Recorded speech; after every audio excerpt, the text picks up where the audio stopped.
This is exactly right.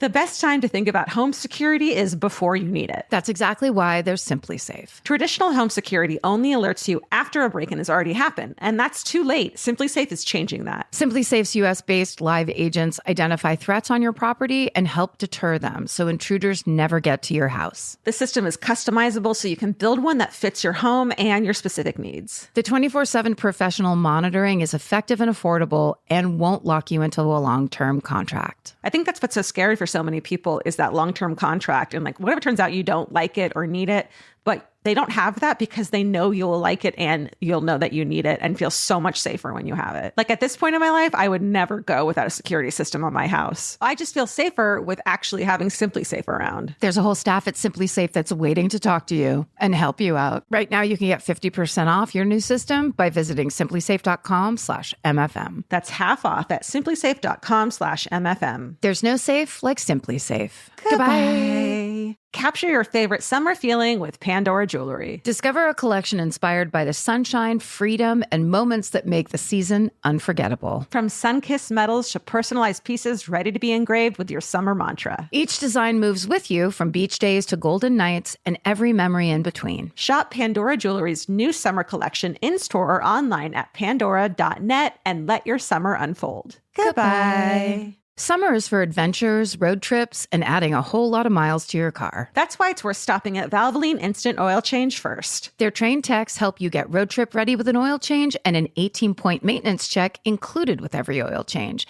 checking your tire pressure, wipers, lights, and more. Valvoline Instant Oil Change techs complete over 270 hours of training, so your car's in capable hands. Best part? You can stay in your car and you're in and out in about 15 minutes. Valvoline Instant Oil Change. Change wisely. Goodbye.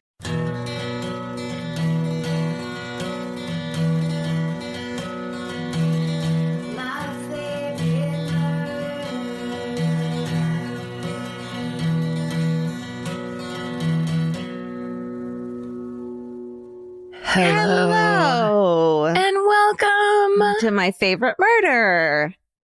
The Minisode. That's right. 100%. We're completely here to read your emails. That's right. Isn't Entirely. that weird? Some places that's illegal to read other people's emails. Not here. Let's get into it. Let's do it. You want to go first or want me to go first? Are you ready? Do it. I'm ready. Do All it. right. This is called The Killer Preacher and Death at a Funeral. Ooh, my first one is church-based as well. Shut up! Stop it! Christmas time is here. Miracle. It's a Christmas miracle. Okay, y'all, look and listen. It starts. Nice. This is kind of long, but stick with me. It's totally worth it. I work for the DA's office in Birmingham, Alabama, where I manage a grant working with survivors of sexual assault. Well, I have hundreds of incredibly badass tales from my work. I'm legally not allowed to share any of them with you. No. So this is my best friend, Mom's experience with the killing preacher. Ooh. During the 1970s in Goodwater, Alabama, a Baptist preacher's wife was found beaten to death in her car a short distance from her home. The last person to see her alive was a neighbor who made a statement saying she met with Mrs. Maxwell, the deceased, earlier that evening, right before the victim left to go pick up her husband, Reverend Willie Maxwell. Yep. I know this You story. know this one? This is very famous. Yep. I think now I can't remember if I read a book about it. You did. I'll get to it. Okay. Not at all surprisingly, Reverend Maxwell had taken out numerous life insurance policies on his wife shortly before her death. Finding this suspicious, the police arrested the Reverend and charged him with murder. However, after the married neighbor recanted her statement about seeing Mrs. Maxwell the day of her murder, the jury found the Reverend not guilty. Mm-hmm. Very shortly thereafter, the same neighbor's husband, quote, died unexpectedly. And as you guessed it, she then married Reverend Maxwell. Yeah. Within the first year of their marriage, Reverend Maxwell took out 17, all caps, life insurance policies on her. This allowed him to collect nearly $500,000 after her body was also found beaten to death in her car. That's over $3 million in today's money. Not only did his 2 wives turn up dead on the side of the road, but so did his nephew, his brother, and his 16-year-old stepdaughter, all with life insurance policies naming Reverend Maxwell as the sole beneficiary. As if that wasn't enough drama in and of itself, now enters my best friend's mom, Marilyn. In 1977, at the time of Maxwell's stepdaughter's funeral, Marilyn was 13 years old and had been classmates with the now deceased girl. She and 600 other residents were attending the funeral service when Reverend Maxwell began reading a eulogy. You're nodding emphatically? Is that the right word? Emphatically? This is it's an unbelievable, it's such a horrible story, and it's beyond. Yeah, go ahead. As he was finishing up, the young girl's uncle stood and shouted, "We know what you did and you're going to pay for it." And then he raised a pistol and shot and killed Reverend Maxwell on the spot. Marilyn says, At a funeral. A murder at a funeral. Totally. Marilyn says she remembers the sound of women screaming, children running, and even one woman jumping from a window as everyone hurried to leave the scene. Rumor has it the uncle was held in jail for only one night before he was released, which sounds suspicious to me. But then again, the justice system in the South has always been and continues to be questionable at best. Anyways, that's the story of the killing preacher and death at a funeral. Stay sexy and never trust a Baptist, Sam.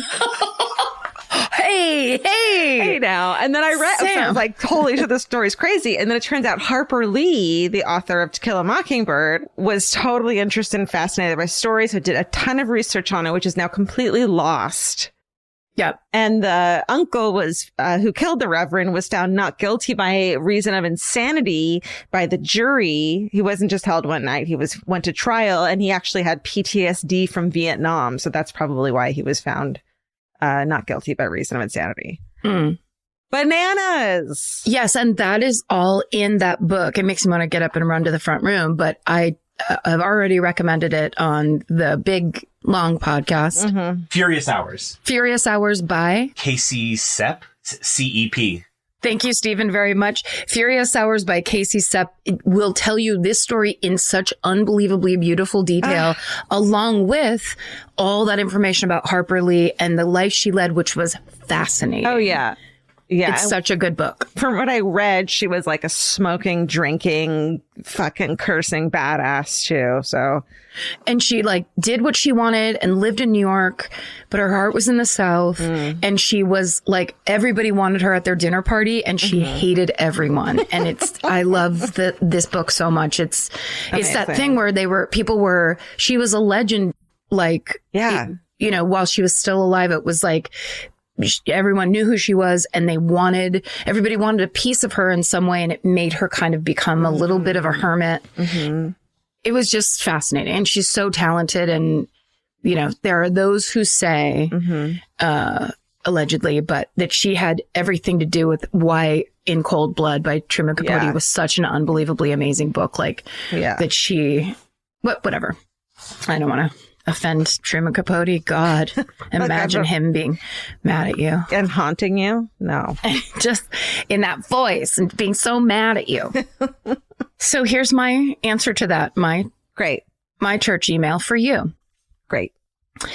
Love the podcast. You two are hilarious. Let's just get right into it. This was a traumatic, odd, and creepy story that was casually shared by my parents as I entered adulthood. My dad was a pastor at a church in Vincennes, Indiana. Vincennes, Indiana? It's going to be wrong. As churches always have, there was a potluck that my parents attended just after I was born. I was the newborn all the churchgoers wanted to pass around and relive their baby days. At this particular potluck, there was a guest. Her name was Susan Grund. To give some background, according to my mother, Susan had just joined the church a few months prior to this, and in my mother's words, quote unquote, she was odd. She attempted to date my parents' friend at the time, but she showed up under weird circumstances and wanted to be overly involved in the church all of a sudden. Back to the potluck. Susan was attending this particular event. During lunch, she continued to ask my mother if she could hold me. My mom told my dad at the time she didn't feel comfortable with it, but it was the 90s and we let strange people hold our babies out of obligation. She reluctantly let Susan have me for a second. My mom turns around and the next thing you know, Susan is gone.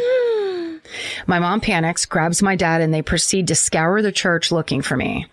They end up finding her in the church nursery, all caps, lights off, rocking me in a chair, calling me by another name. Oh, no. Oh, and then there are 9 exclamation points. Yeah, there are. Yeah, there are. In every way, That's deep correct. down. My mother asked to have me back, and Susan declined, and my father went over and grabbed me. Thankfully. Needless to say, it was weird, traumatizing, and horrifying. Fast forward to a few months later, Susan was convicted of murdering her husband. She shot him, then took the gun buried in cement in her attic. Well, as I was completely shocked to find out that I was held and rocked by a murderer, I looked her up. Sure as shit, there's a book titled Deadly Seduction based on her story and an episode on the TV series Snapped. Wowza in all caps. Stay sexy and don't let your babies be held by murderers at church potlucks, Brooklyn. Wow. I want to know, like, the circumstances. Why she's, as the TV show is called, snapped. Why she snapped? I guess I have to watch it. It feels to me, based on the story, that it might be child loss based, which is horrifying. Yeah. I mean, just or maybe never had a child in the first place and had mental illness or whatever. But yeah, that would be a very scary scene to come upon in the dark. Absolutely. No rocking chairs in the dark anyway, even if they're empty, even if there's just a beautifully embroidered cushion in the chair. No. Yeah, leave the lights on at all time until that light bulb burns out. Like, yes. Rocking chairs shouldn't be in the dark. No, they can't. They can't be. And certainly not in the attic. They don't exist in the dark. Okay. This is called Elevator Moment with a Serial Killer. Okay. Hello, Karen, Georgia, Stephen, and various pets. I'll jump right in and say, while the story is not technically my hometown, it is definitely responsible for my interest in true crime. That's all we ask. Yeah, that counts for sure. In the late 1980s, my mom was a teenager living in Orange County, California. Hey, I've been there. My grandpa was equal parts lovable and terrifying, and everyone knew not to question what he asked of you. And so when my grandpa wanted my mom to go along with him to the LA County Men's Central Jail so he could just visit one of his friends, she went. My grandpa's friend was being held in protective custody because although he was arrested for something nonviolent along the lines of embezzling money, and then it says, fantastic choice in friends, Grandpa. Yeah. He was a cop and couldn't be held in a cell next to people he potentially arrested. When they got into the separate elevator to head towards protective custody, there was only one other visitor going up to the same floor. My mom noticed that while the woman was very attractive, she wore a pentagram on her neck and had similar images on her shirt. Quite the shock to my very Irish Catholic mom and grandpa, I'm sure. Not pentagram fans, I can attest. Nope. The woman's clothes quickly made sense to my mom when a few moments later, the elevator's door opened and revealed none other than Richard Ramirez staring directly at them from behind protective glass, waiting for a visit from one of his infamous groupies. Oh, my shoulders. Yeah, all the way in my ears. That's right. All the way up to this guy. My mom knew immediately who it was and tugged on my grandpa's arm saying, Dad, look, that's the Night Stalker. He teased her, saying it couldn't possibly be him, but took a closer look and said, it is that fucking creep, isn't it? And proceeded to flip him off with not one, but 2 hands for good measure as they walked by. A fucking Irish Catholic. Are you guys allowed to do that? No, no way. not. Especially not in front of your child. No. Well, my grandpa seemed nonplussed by the whole situation. My mom said that the entire time they visited with my grandpa's friend, she couldn't stop sweating, having just experienced the terror of living in Southern California during Richard Ramirez's crime spree a few months prior. Oh, fuck.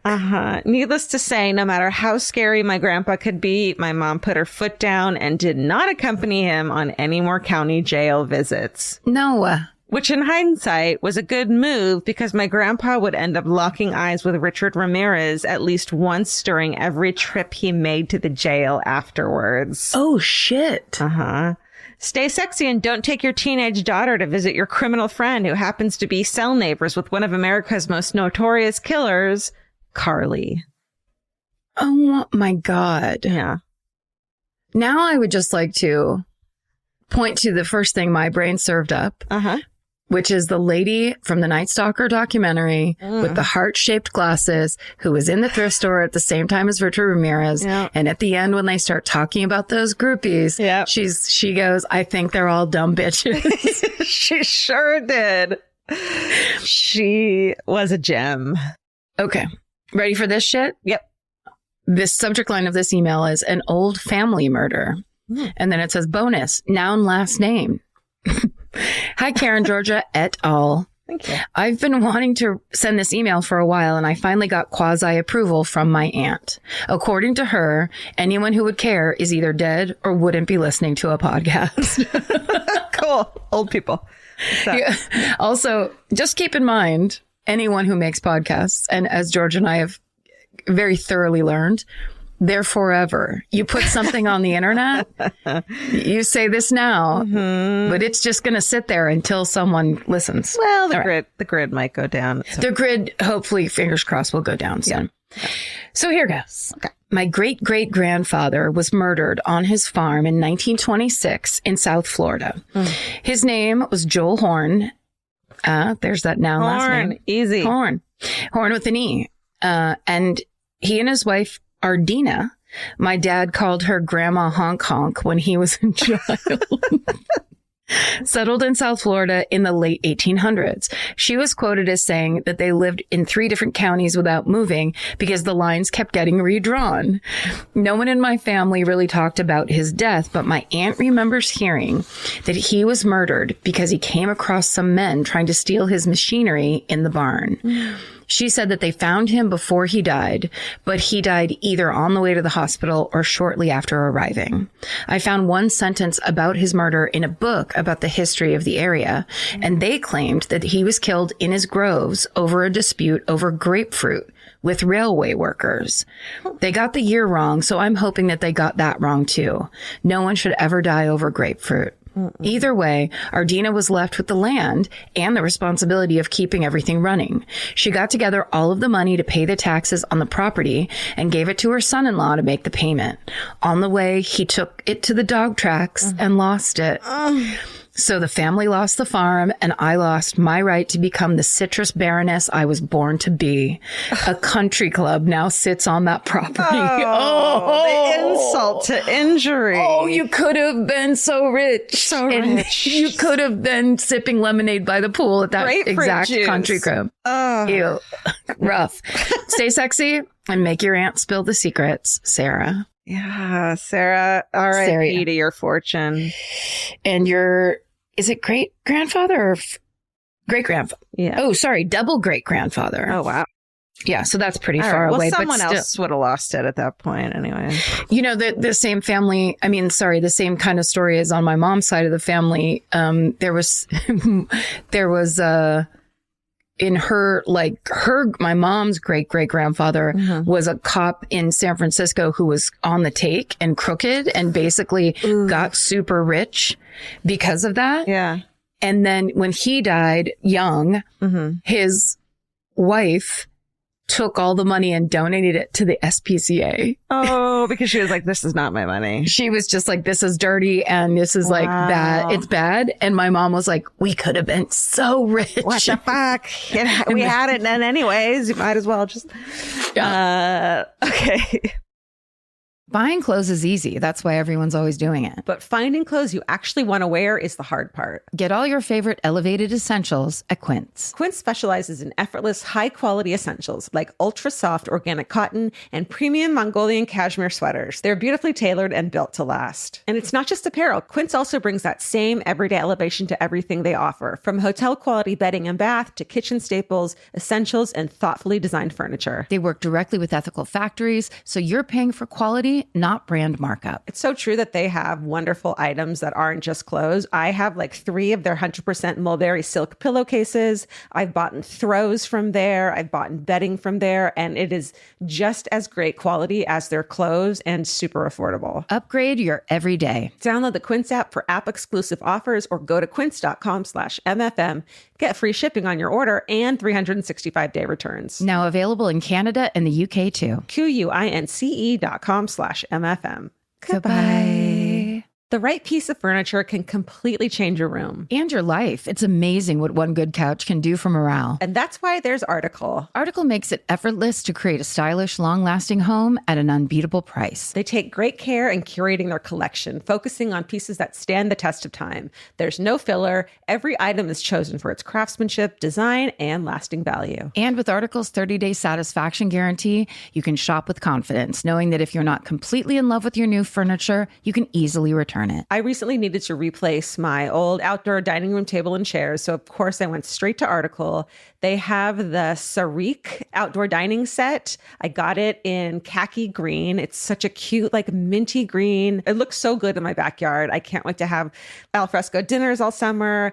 You know, we can carve pumpkins on it in fall. It's so beautiful. Article knocked it out of the park once again. Article's offering our listeners $50 off your first purchase of $100 or more. To claim, visit article.com/murder and the discount will be automatically applied at checkout. That's article.com/murder for $50 off your first purchase of $100 or more. Goodbye. Get into the Hyundai Getaway Sales event and get away with a deal so right it almost feels wrong. Right now, you can get great deals on Hyundai's most popular models, from hybrids to EVs and more. Score on the adventure-ready SUVs like the Hyundai Kona, Tucson, Santa Fe, or Palisade, or the bold and tech-inspired Elantra. And the most advanced and capable Sonata or Sonata Hybrid yet. Or go all-electric with the Ioniq 5 or Ioniq 9. But getting away with a great deal is just the beginning, because every new Hyundai is backed by America's best warranty. Which means you can shop with confidence and drive with unrivaled peace of mind. So get down to your local Hyundai dealer and get away with a deal you'll truly love, but don't wait. The Hyundai Getaway Sales event won't be around for long. Visit HyundaiUSA.com now for details. Goodbye. This is called We Were Sworn to Secrecy, Lighthearted. Hey, pals. When I was around 12 years old, my family went on vacation. We spent the day at a water park, and as we were about to leave, I announced that I had to go to the bathroom. The line was long, and our hotel was only a 5-minute drive away, and so I was told to hold it. Hold it. Well, little did we know that we were driving straight into downtown rush hour and were stuck in traffic for over 2 hours. At this point, I had to pee so badly that I was sobbing. I was sweating in the way that only happens when you know you're not going to make it to the bathroom. Tensions were running high. My older brother and younger sister kept yelling at me to shut up. My parents were pissed. Everyone was screaming. Meanwhile, I was about to pee my swimsuit in this rental van. Not seeing any other option and the hotel nowhere in sight, my mom handed me this large novelty plastic cup from the water park. She told me to pee in it. You can imagine how horrified preteen me was to have to pee in front of my whole family, but desperate times, my friends. I crawled into the back seat of the van and hoped no one would hear the torrential downpour of my pee. I put the lid on the cup and handed it to my mom. Why she took it from me, I don't know. Because she's your mom. That's She's right. seen every hideous thing that's come out of you. That's right. Moms do that. That's mom Afterwards, stuff. that's right. Afterwards, we were still stuck in traffic. Everyone was still pissed. And my dad had turned off the radio. So we were just sitting in silence as my mom held this massive cup of my warm piss. A few feet ahead of our car on the side of the road was a large garbage can, the kind you'd see in a city park. My mom announced that she was going to throw the cup away when we got up to there. The car continued to inch along in traffic, but eventually we were even with the garbage can. My mom rolled down her window and tossed the cup the 3 feet to the trash can. We're proceeded to hit the edge of the can. There's our ... between. That's my pause. The plastic cup splintered and my pee exploded ... all over a man on a bike in a 3-piece suit. Oh, God. He stopped biking. My mom started to frantically crank up the window. The man was just staring at us, and we were stuck there, still in traffic, with nowhere to run or hide. Oh, my God. I know. He might not have known that it was pee, except my siblings and I were screaming, "OMG, Mom, you just threw pee on that man." No. My mom was whispering at us to shut up, but the damage was already done. Once the window was up, we all stared straight ahead and tried to avoid eye contact with the well-dressed man who was now drenched in my pee. No. He eventually biked away, and we rode the rest of the way to the hotel in silence, with my dad occasionally yelling at us to shut up and never tell anyone about this. I love the idea. I don't know if they Yes. meant to write it that way. Yes. It's like, it's silent and your dad's still screaming, shut up. Shut up. I spent the rest of the vacation on edge that I was going to be arrested because it has to be illegal to throw your pee on a stranger. It is. Absolutely. Absolutely. I was only comforted by the fact that I probably wouldn't go to jail because I only supplied the urine. My mom was the one to throw it. That's right. Throw just up the river. That's right. Just throw your mom right under that bus. Yeah. I still can't think about this story without cracking up, and my family has since lifted our vow of secrecy surrounding it. If you're listening, man, I inadvertently peed on. I am so sorry. SSDGM, Megan. Hey, Megan, that's not good enough. That's not good enough. We're both, me and the man are still pissed. Literally. That is literally a horrible story. It's horrible. It's horrible. It's hilarious. It's terrible. Can I tell the briefest version of my version of that story? Absolutely. Absolutely. Me and Patty Riley were going into San Francisco from Sacramento. Mm-hmm. We were drinking wine coolers. No, I think that was when we were mixing Gatorade and vodka. We heard it got into your bloodstream faster. Oh, God. She wasn't because she was driving. Right. I was doing it. And then same exact thing where we got stuck on the Bay Bridge coming in. And I was like crying, like, I'm so sorry. And then there was a big gulp, a plastic big gulp cup in her back seat. Yeah. So I was like, I got to do it. And I did it. And then I put the lid on it. And when we did whatever exit we took off of the Bay Bridge, the first light we came to, I sat there and waited the light was red. And then right at the last second, I opened the door and just very gently put the cup on the ground and shut the door, and we drove away. Yeah, you did.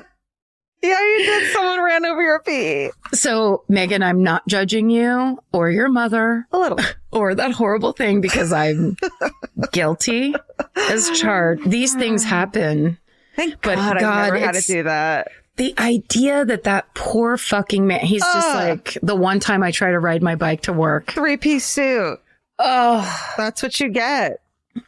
Oh, my God. that's what you get for trying. All right, This is our last one. this is it. Do it. And it's worth it. Okay. Hi, y'all. While the shit show that is our world continues to spin out of control around us, I finally wanted to write in a story that is humorous with only a slight amount of danger and or damage done to all involved. Thank God we got at least one of those. One of the greatest opening paragraphs of an email that we've read on here. Considerate and lightly poetic. It all started after my 5th birthday party, and me being a little pyromaniac, I was becoming, I wanted to relight my birthday candles and keep the party going. Hey, girl. Right. It was only after I got the Bic lighter and lit one of the small candles that I apparently got scared by the small flame I was so fascinated by that I just ended up dropping it onto the carpeted dining room floor and then watched as the flames became bigger by the second. Oh, no. When the flame got to a certain point, I suddenly became scared of the fire and ran out of the dining room, telling no one in the next room that I had just set the carpet on fire and that it was getting bigger. It took my mom at least 2 minutes to get up and see why I had run out of the room. Oh, no. Because who really cares, right? I mean, it's just what a 5-year-old does. Yeah. To get up and see why I ran out of the room and for her to walk into the dining room to find it on fire. Needless to say, my parents called 911 and the fire department was able to make it to our house before the flames made it to the wall of the dining room that would have surely led to the rest of the house catching on fire. Absolutely. Thank God. Meanwhile, I was hiding in my room this entire time under a blanket on my bed, thinking no one could find me. Therefore, no one could pin this on me. My parents, using their common sense, knew I was the last person in the room before the fire started. So therefore that I was the one who started the fire. They were eventually able to pry a crying 5-year-old me out of my room and bring me into the now burned dining room to sit on my mom's lap so I could see what I had done. Of course, you can only scorn a 5-year-old so much in order to not scare them, but make them realize that they had nearly burned the entire house to the ground. The firefighters, still being there, found it quite humorous that all of this happened because a kid wanted to relight her birthday candles. And they had a talk with me about the dangers of fire and what could happen. Needless to say, this officially gave me the title of the family pyromaniac, to the point that I was not allowed to light any candle of any sort until I turned 18. It's a 13-year hiatus embargo on candles. But if we're being honest, the carpet in the dining room I lit on fire needed to go, because who the hell thinks carpet looks good in a dining room? We eventually, meaning about 12 years later, got the floor in there redone, all thanks to my moment of destruction. And it now looks so much better with hardwood floors. I hope this story was able to make you laugh, get some happiness from a bit of chaos and destruction, and realize that if you have a carpeted dining room, you should tear the shit out of that before your small child forces you to, because burn marks are a hard thing to cover up when people come over. I love y'all and all that you do, so keep up the good work, stay sexy, and don't let your 5-year-old potential pyromaniacs relight their birthday candles. Mads, I got something to say.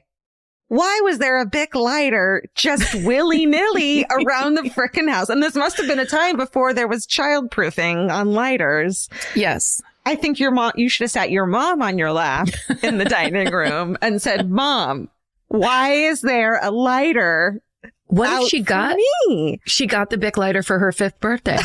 That's exactly right, with her cigarettes. For real, if it was like 1975, that is absolutely a possibility. Like, it was fucked up. Here, honey, here's a Zippo with your engraving, your name on Here, it. you like red? I got you a red Bic lighter. That's right. When you turn it upside down, the lady's top comes off. Happy birthday, Mads. We love you. High five. We're going to the bar. That's right. You're driving us there.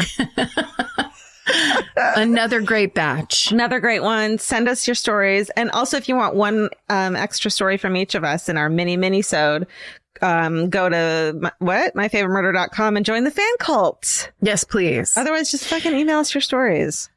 Don't go to myfavoritemurder.squarespace.com because that is not us. That's not us. Someone just found that and showed it to me on the meeting I was just on. And they're like, did Georgia make this a long time ago? I was like, I have no idea. Maybe. I have no idea, but they're like, it should get taken down. If it was mine, I don't have the password anymore. Sorry, Steven. Steven's got our name from our Night Stalker documentary. Esther Pitchar. There she is, Esther Pitchar. Mm-hmm. She is sorry. There's her hearts, right? I was right about the heart glasses. Yeah, the heart glasses. Yeah. We love you, Esther Pitchar. That's right. Yeah. Watch the Night Stalker documentary on Netflix. It's excellent. Unbelievable. Very upsetting and very scary. Definitely. And very, the people that they talk to are great. It's a really well-made documentary. Yep. Esther Pitchar for president. Yay. Oh, also stay sexy. And don't get murdered. Goodbye. Elvis, do you want a cookie? This has been an Exactly Right production. Our producer is Hannah Kyle Crichton. Associate producer, Alejandra Keck. Engineer and mixer, Steven Ray Morris. Researchers, Jay Elias and Haley Gray. Send us your hometowns and your fucking hoorays at myfavoritemurder@gmail.com. And follow the show on Instagram and Facebook at myfavoritemurder and Twitter at myfavemurder. And for more information about this podcast, our live shows, merch, or to join the fan cult, go to myfavoritemurder.com. Rate, review, and subscribe.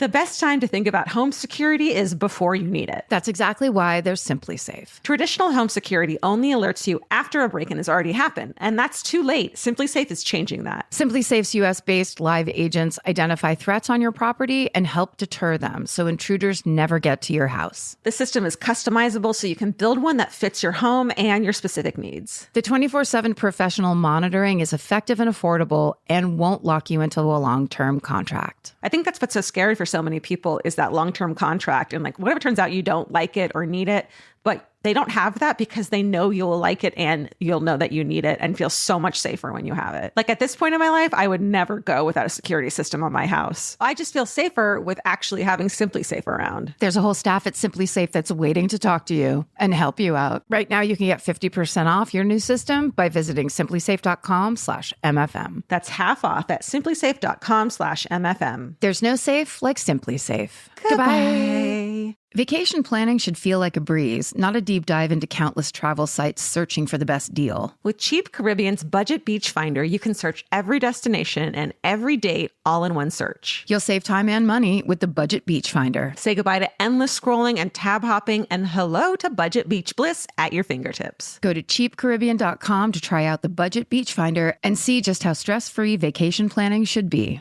Goodbye. This may surprise you, but clothes that feel good and look good don't have to be mutually exclusive. Designs that make you feel as good as you look is what Hill House is known for. Hill House Home invented the viral nap dress. Hill House makes fun, versatile fashion that elevates your look. I now own 3 nap dresses. I love them. They're so comfy and cute. Pockets for days. You know. Get 15% off your first order of $100 or more at hillhousehome.com with code MFM15. That's MFM15 for 15% off at hillhousehome.com. Goodbye.